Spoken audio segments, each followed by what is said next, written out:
we down to the main event? Absolutely. Let's go.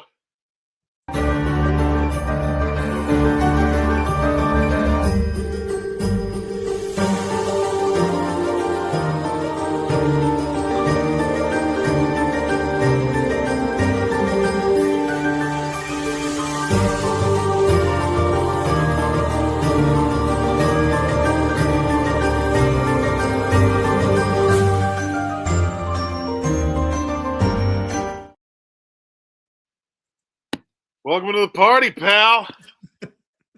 That might be my favorite intro we've ever done. That was fantastic. That was great. Thank you for all the work on that one. All right. Yep, exact. Thank you. Right on cue. Appreciate that.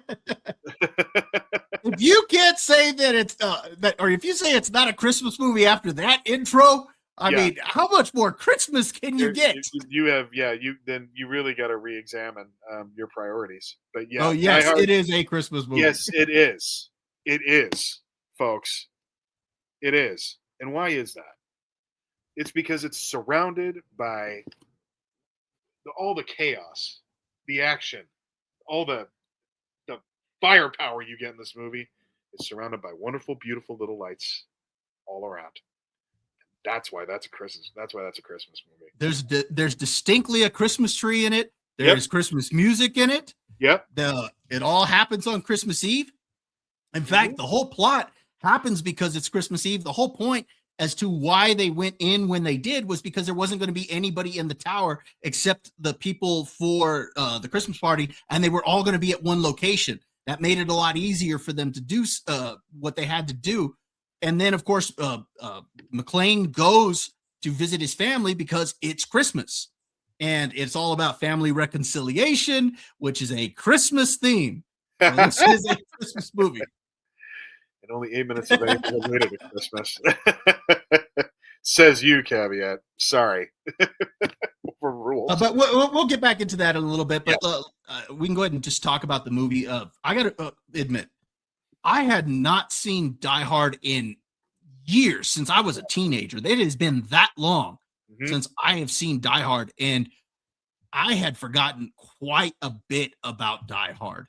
And going back and rewatching this, I was actually rewatching this with my fiance. And I got to say, this was a blast to watch this movie. Even my fiance, who really doesn't like these types of movies, these action movies, well, over the top action and stuff like that, or she doesn't like older action movies. She likes the newer stuff, but she's not big on the older movies. She really liked Die Hard and thought that it was a pretty cool movie. So yeah, so from that standpoint, I think it's a movie that holds up still at this point. The fact that it was so long ago, it was what, 87, 88, somewhere around there? That's right. And the Meister goes, well. Have a few laughs. That's great. But yeah, I do think that it holds up. The action itself is pretty darn good still to this day. Just some of the sequences I think are pretty good. Whether he was fighting one of those two brothers, I thought that was pretty good. The scene where he's on the rooftop and he's calling for help. Yep. And they're shooting at him and he's jumping and everything, trying to get away. And he ends up going into that elevator shaft. I thought that whole sequence was really, really good as well. The sequence where he's running in the office and they're blowing out the windows because they know he doesn't have any shoes on. I thought that whole shootout sequence was really good. Just from start to finish, the action in this movie is top notch still to this day. I really liked the way it was handled because, like I said, I really think that it holds up. And then the story itself, I don't think it's a story that's overly complicated or anything like that. Like I said, it's a Christmas story, of a family member coming back to visit his family over the Christmas holiday and reconcile with that his family. And I thought, it's simple enough that it doesn't get convoluted or anything like that. The villains in this are simple for the most part, except for Hans Gruber. Alan Rickman, the performance that he gives Steals the show. in this movie, I Yeah. think is fantastic.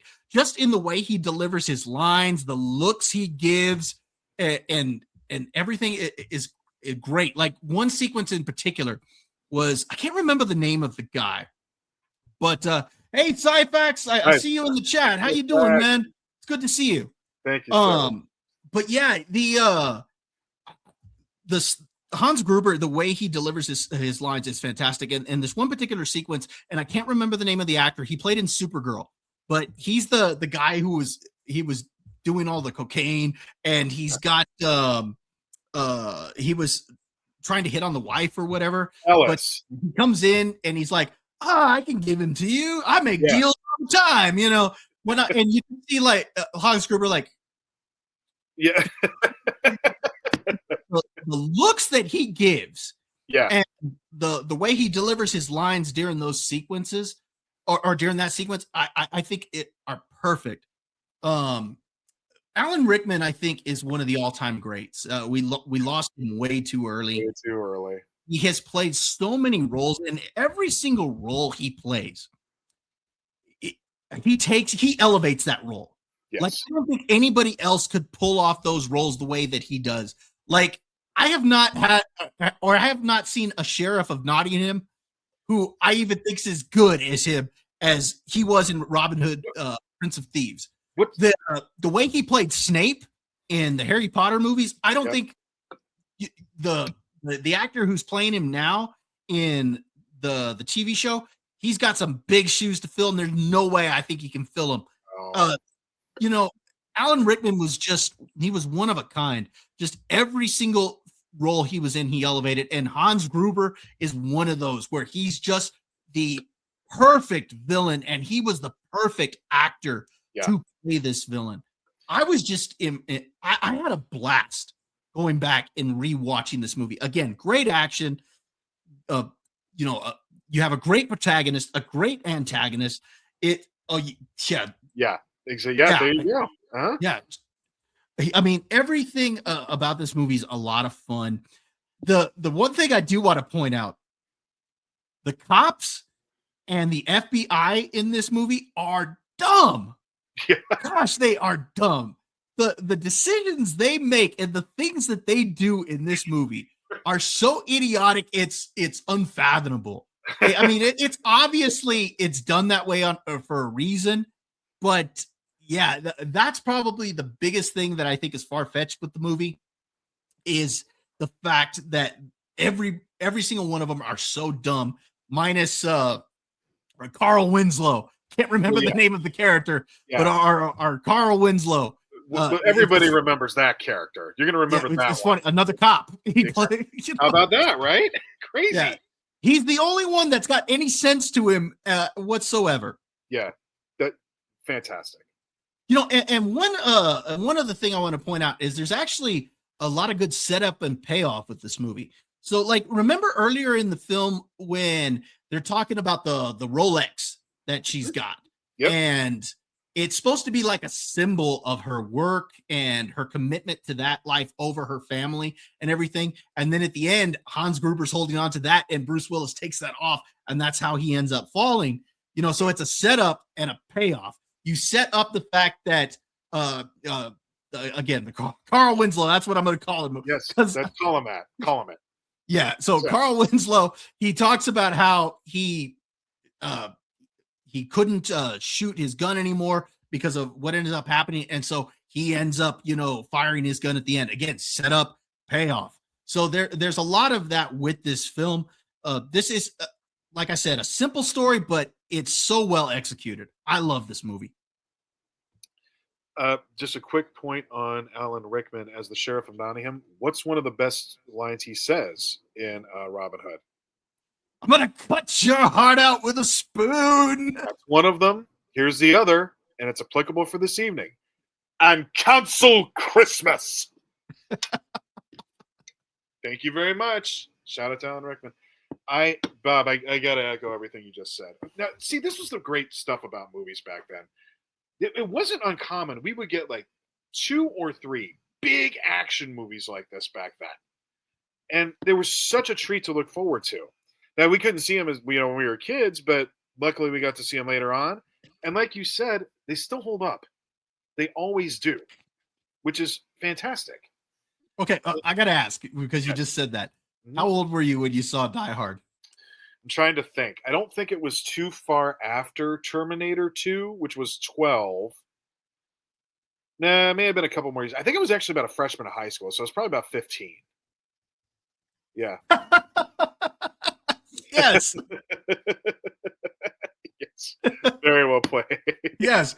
But yeah, I think mine was probably around Terminator 2. That's why it's been so long since I've seen this and couldn't remember because I was a young teenager when I saw Terminator 2. And I think I was like 13 probably when I saw it. And so I was probably about 14 when I saw Die Hard. And it has been that long since I've seen it. Yeah, it's been a while.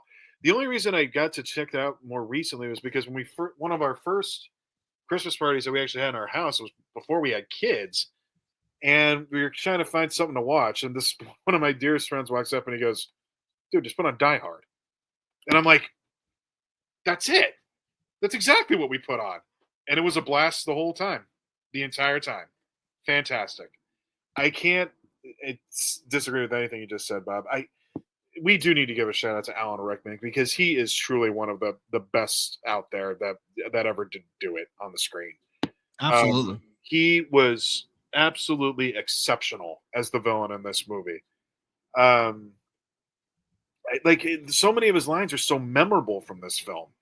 Like, I have a machine gun now. Ho, ho, ho. You really think it would have matched for us, Mr. Cowboy? And we know the classic line that happens after that. When he pretends like he's one of the hostages. Oh, yeah. That was genius. That was so good the way he did that. I think his name was Bill Clay, if I'm not mistaken. Yes. And you see Bruce Willis look up on the board there of all the names of the people that are working in which offices they were at, and he sees Clay, and so he's like, "Oh, okay." Bill Clay, fantastic, love it. But he obviously knew that it wasn't, or he had his suspicions because he gave him a gun with no bullets in it to begin with. That's true. Yeah, so you could tell, like McClane knew something was going on, but it was still very executed. Very brilliantly executed on his part. He has so many great one-liners through all this.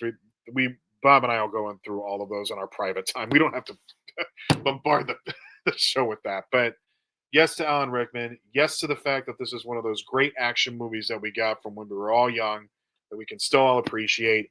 Yes to the fact that the action is still really, really, really good to this day. And this couldn't have been a small thing to do. I mean, there was a lot of stuff getting blown up and broken.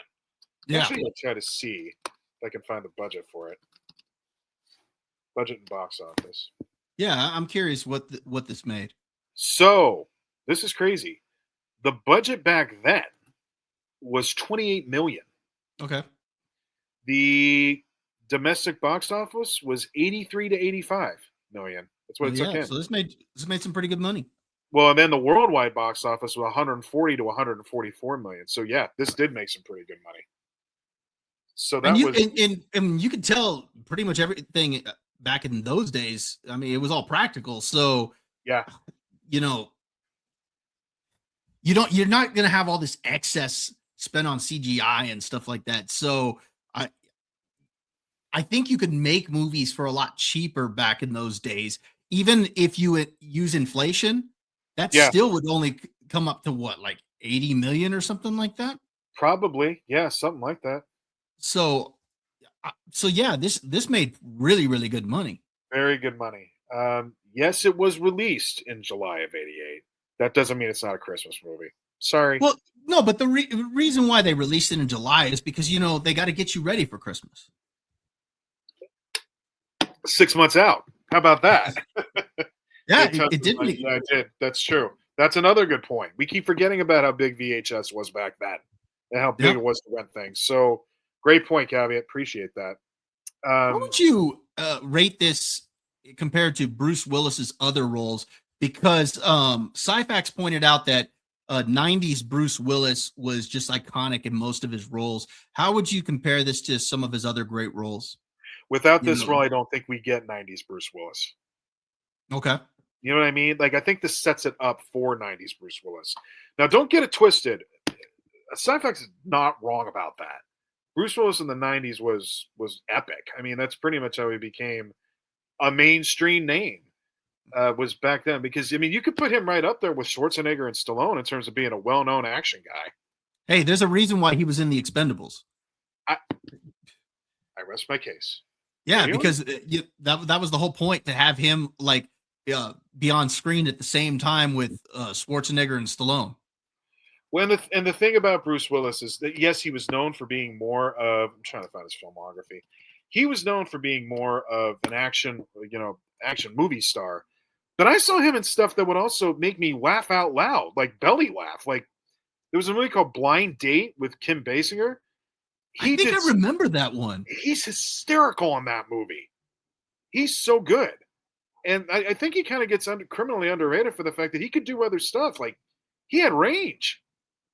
Yeah. He really did. So, now, don't get it twisted, though. I mean, 90s Bruce Willis.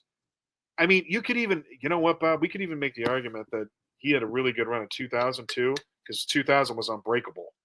Okay, you see, that's what I was going to say, that I still think, just my own personal opinion, I mean, obviously, I think McClane is probably his most memorable character. I think his best performance was actually in Unbreakable. Yeah, I thought it was one of his best ones. I love his performance in Unbreakable. Yeah, the 2000s actually, because Unbreakable is an action movie, but it's a different kind of action. It's a comic book movie before comic book movies became what they are, and it's a much more grounded. Yeah, it bring up another one, The Sixth Sense. That was another one that he gave a really, really good performance in. Yeah, he actually. I mean, I'm taking a look at his run in the 90s. Here are some of the things he did. He did The Last Boy Scout. That was 91. Death Becomes Her. Remember that one? Yeah. Okay. How about that? Yeah, that was another one. Again, range. He didn't need to be the big action star in that one. He was just really great. 12 Monkeys. I forgot about that one. You know, 12 Monkeys was one I actually liked the show better than the movie. I don't know if you ever saw the show on Sci-Fi. No, but that was pretty good. Yeah, he okay, I forgot about this one. He was the baby in Look Who's Talking. Yes, he did the voice of Mikey. That was great. He was fantastic in that. Oh, you mean I just got to cry to get stuff? Okay, I'll give that a try. Let's see. He also did let's see. He did some ones that didn't really do well at the box office. Like, he had Striking Distance. I think that was with Sarah Jessica Parker. He had, a couple other ones that really weren't, all that great, but he was in Pulp Fiction. He was he was in The Fifth Element, which I think is very underrated. I think that's I think so too. Yeah. So he's had obviously a hell of a run. Yeah. So that's all his 90s stuff. Technically, Look Who's Talking was 89. So but close enough. Yeah. Close. Point being, he really is something special. And it's just awful what he's going through right now. And feel for him, man. But that's how I choose to remember Bruce Willis. Yes, and Fifth Element is awesome. Caveat. Fifth Element is it is. Fifth Element is one of those, like, that kind of flew under the radar. Again, that was radar. That was a movie that hit, I think, everybody a little bit by surprise. People didn't see that one coming, and it was a ball. It was a blast.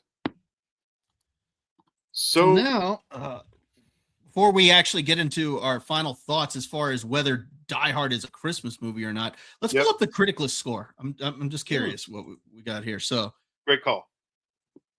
So let me share this here. All right. You see that? Yep. Okay.